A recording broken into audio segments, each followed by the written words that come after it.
ओम श्री गुरुवे नमः। सच्चा विद्वान भाग 3। पिछले भाग में हमने सुना था कि नरेश ने बड़े बड़े विद्वानों को भी अपने दरबार से बाहर भेजना शुरू कर दिया था, क्योंकि उन्हें किसी के भी पास विद्या धर्म की प्राप्ति नहीं हुई थी। आगे का भाग कुछ इस प्रकार है।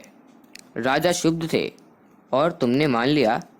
सत्य से 100 कोस दूर रहना जिसका स्वभाव हो, असत्य जिसे असत्य न जान पड़े, और प्रत्येक गलती की सुरक्षा के लिए जिसे बौद्धिक ब्रह्मज्ञान सूझे, तुम उसे पहचानने में भी अक्षम रहे। मौन के अलावा और क्या जवाब होता।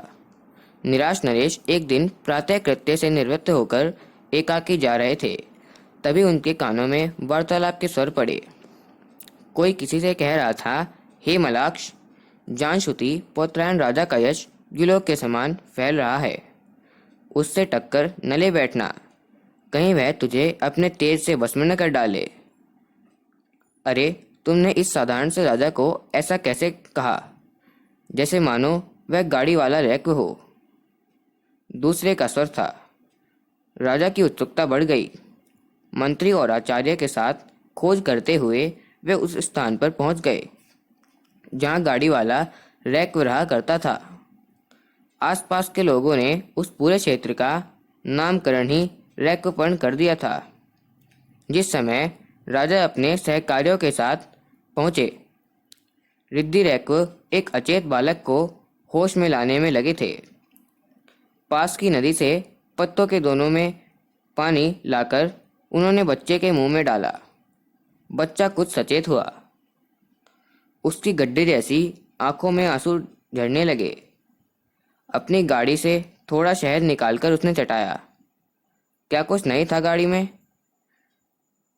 जीवनोपयोगी वस्तुएं, औषधीय गुणों वाली वनस्पतियां और न जाने कितनी चीजें।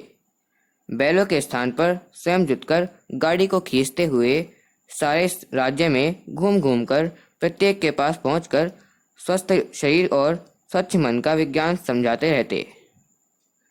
जन आस्था उन पर इतनी इस कदर थी कि उनकी उपस्थिति लोगों में यह विश्वास जगा देती थी कि अब कष्टों से पत्रीताण हुए बिना नहीं रहेगा। जिज्ञासु राजा के द्वारा सवाल पूछे जाने पर उन्होंने अपनी तीखी और बेधक दृष्टि से उनकी ओर देखा। उनके हाथ अभी भी स्वार्थी दुख की धधकती ज्वाला में जल भुन रहे संसार की करुण दशा, आर्त मानवता की पुकारें तुझे नहीं सुनाई देती। अखिल सृष्टि में समविख्यात परम चेतना की ओर से आंखें बंद कर योगाभ्यास, तत्व ज्ञान, मोक्ष की तलाश वैसी ही है जैसे कोई क्षीर सागर में रहकर भी अपने मुख में मुष्टियां कस ले, दुग्ध के अभाव में व्याकुल हो रोए। दुर्भाग्य के सिवा और क्या है यह? तनिक गहराई से सोच जानने योग्य को जानना, जाने हुए का आचरण करने में तन्मय हो जाना और आचरण करते हुए स्वयं वही हो जाना, यही है विद्या का धर्म, जिसे धारण करने, आत्मसात करने पर स्पष्ट हो जाएगा यह निखिल सृष्टि ही परमात्मा है। सर्व खिलेन्द्र ब्रह्म का प्रतिपल भान करते हुए उसकी सेवा ही परम समाधि है।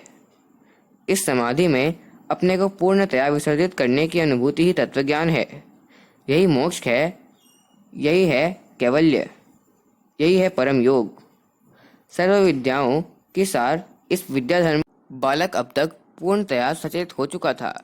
उसे गाड़ी में सुलाकर वे गाड़ी में स्वयं जुटकर इसे एक ओर घसीटते हुए चल पड़े, विद्या धर्म की उसी सुवात को फैलाने हेतु, जिससे सबका मन सुवासित होने लगा।